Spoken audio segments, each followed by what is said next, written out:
আসসালামু আলাইকুম রহমতুল্লাহি আবরকাতু। সুপ্রিয় দিনী ভাই ও বোনেরা, শাবান মাস আরবি বছরের অষ্টম মাস। এটি নফল ইবাদত বন্দেগীর মাস। শাবান মাসে নবীজি সাল্লাল্লাহু আলাইহি ওয়াসাল্লাম অন্যান্য মাসের তুলনায় অধিক আমল করতেন। এ মাসের প্রসিদ্ধ দুইটি ঘটনা ও নবীজির আমল কি ছিল? এছাড়াও বিশেষ দুইটি কারণে মাসটি প্রসিদ্ধ।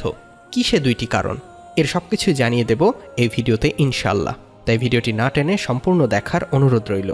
তাই আর কথা না বাড়িয়ে মূল আলোচনা শুরু করা যাক।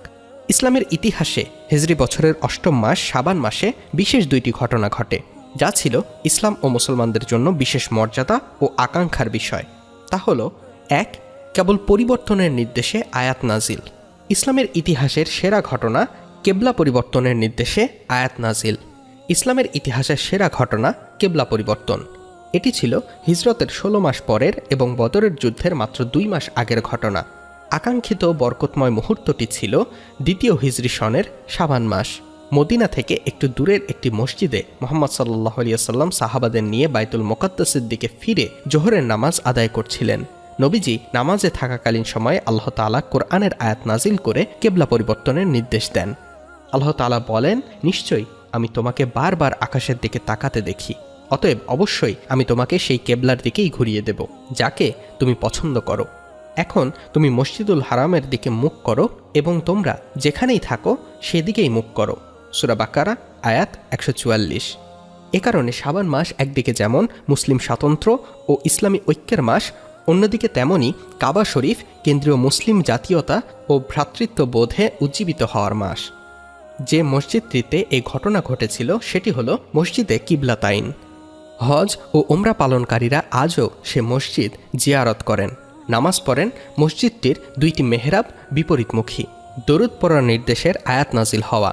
রহমতুল্লিল আলামিন হজরত মুহাম্মদ রাসূলুল্লাহ সাল্লাল্লাহু আলাইহি ওয়াসাল্লামের প্রতি দরুদ পাঠের নির্দেশ দেওয়ার অসাধারণ আয়াতটি এই শাবান মাসেই অবতীর্ণ হয়। নবীজির প্রতি অগাধ ভক্তি, শ্রদ্ধা, প্রেম, ভালোবাসা দেখানোর মাসও এটি। এ মাসেই নবীজি সাল্লাল্লাহু আলাইহি ওয়াসাল্লাম সবচেয়ে বেশি নফল ইবাদতবন্দিগি করতেন। আল্লাহ তাআলা এ মাসেই নাজিল করেন। আল্লাহ তাআলা বলেন, নিশ্চয়ই আল্লাহ তাআলা নবীজির প্রতি পরিপূর্ণ রহমত নাজিল করেন।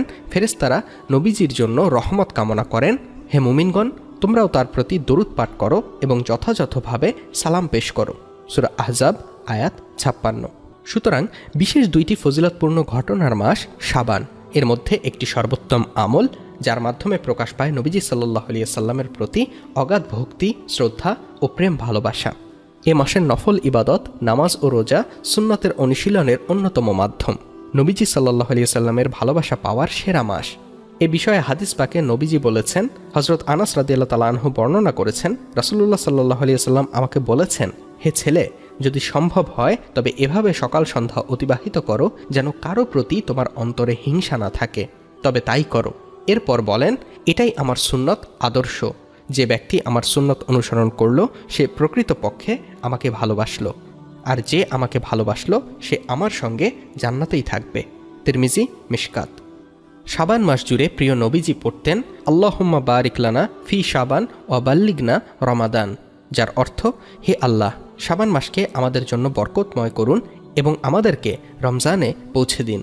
আল্লাহ তাআলা মুসলিম উম্মাহকে শাবান মাস জুড়ে নফল ইবাদত বন্দেগী ও রোজা পালনের পাশাপাশি নবীজির প্রতি বেশি বেশি দরুদ পড়ার তৌফিক দান করুন, আমিন। সুপ্রিয় দিনী ভাই ও বোনেরা, চলছে পবিত্র শাবান মাস। এ মাসকে যেন আমরা হেলায় হারিয়ে না ফেলি। প্রিয় নবীজির শেখানো দোয়াটা অন্তত মুখস্থ করব ইনশাআল্লাহ। কি পারবো না? কমেন্ট বক্সে ইনশাআল্লাহ লিখে আজই মুখস্থ করতে শুরু করে দিন। আমাদের ভিডিওটি ভালো লাগলে একটি লাইক দিন ও যত পারেন শেয়ার করে ইসলামের বাণী সব জায়গায় ছড়িয়ে দিন।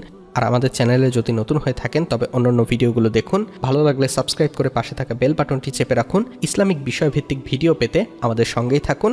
আল্লাহ সকলকে ভালো রাখুক। আল্লাহ হাফেজ।